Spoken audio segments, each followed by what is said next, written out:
Well, it, of course, fulfills a lifetime dream of being able to see these paintings together. It's been one of the most extraordinary events in my life. This painting is one of my very favorites. Years ago, Curator Arthur Wheelock fell in love with Johannes Vermeer and a girl in a red hat. When I first came here in the early 1970s, I did a little Vermeer project, and at that point it was possible to take the painting down off the wall, and it was just there on my desk for about 3 or 4 weeks, just she and me, just sitting there looking at each other, and I was writing about her and thinking about her. It shows Vermeer as a colorist in a wonderful way, as he uses the red and the light coming through the hat. You see the light comes in from this side. There's a wonderful little pink highlight in the mouth that gives her this intensity that, you know, as she stares out at you, you start this little dialogue back and forth. It's really incredible. It took 8 years for Arthur Wheelock to assemble these 21 paintings, 2/3 of all the Vermeers known to exist.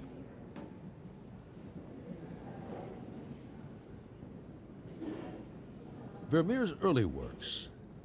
He began by painting classic religious or allegorical themes.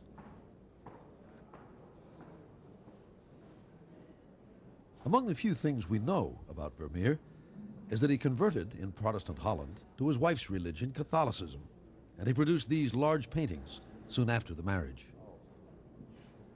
His style quickly turned unique, more subtle, and at the same time more passionate.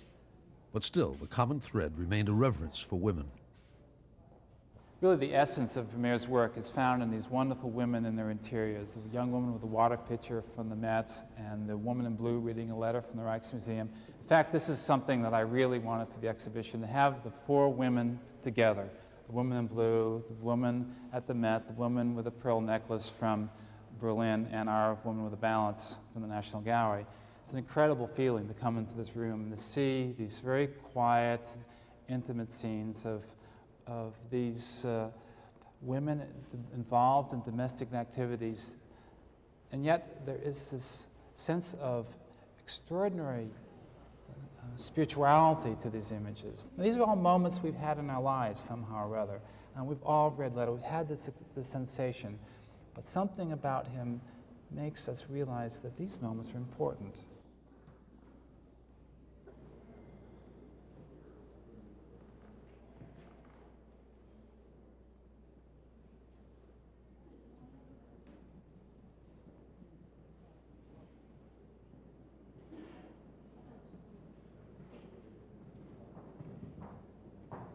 Girl with a pearl earring has been called the Dutch Mona Lisa.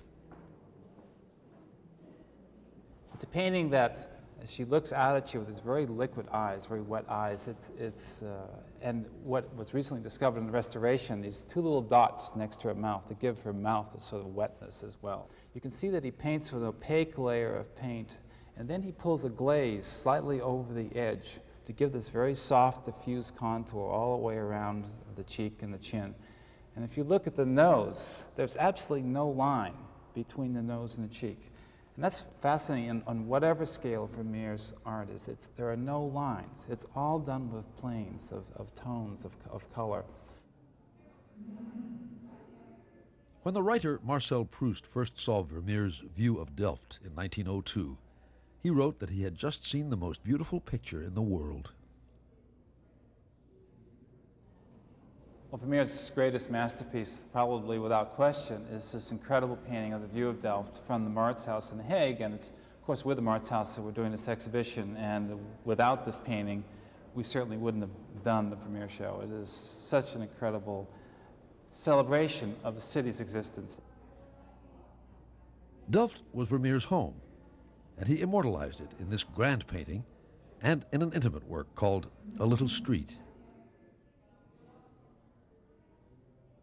Thanks to Vermeer, we know what Delft looked like, which is more than we can say about the artist.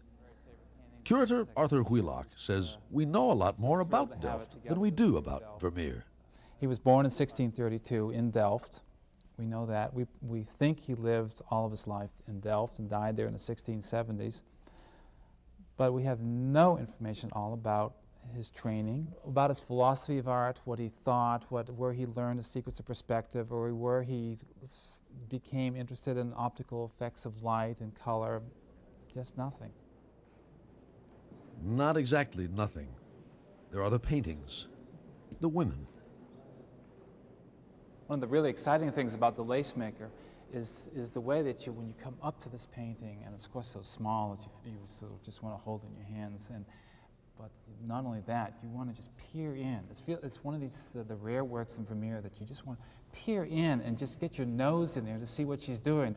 But what really draws you in, I think, and it's so wonderful, is this incredible abstraction of form here in the foreground. This waterfall of red threads and white threads coming out of the sewing cushion.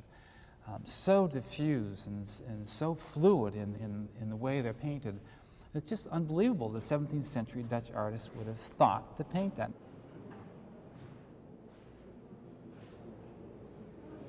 Blizzards and government crises notwithstanding, the paintings will be at the National Gallery until February 11th, when they'll be packed up and sent to The Hague in Holland, where they will be together in one last tribute to the work of Johannes Vermeer.